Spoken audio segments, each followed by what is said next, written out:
Shout out sa tawong mga himili ag itsuraan. Kabalo mo, dili itsura ang basihan sa relasyon.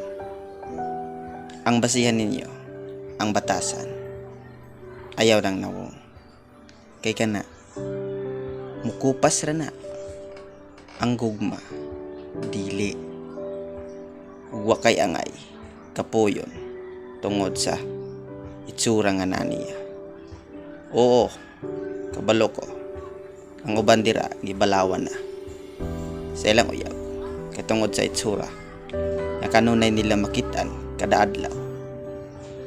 Maong, ayaw mo o give up, ayaw mo padala sa kakapoy o sa pabalaw. Bisag nga na nang nawong, kamoy nanguyaban, kamoy hisuludan, kamoy gasinamukan na. So dawata, ug unsa siya, di kay nawong rait basihan ninyo.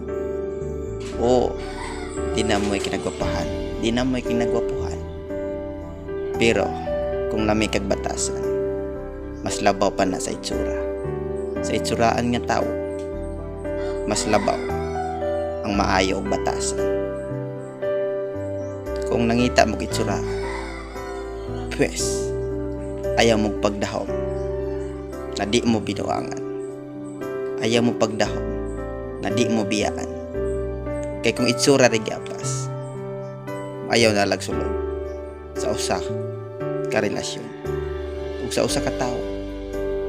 Kung itsura rin gapas, pwes ayaw mo pagdahom na di mo ilisan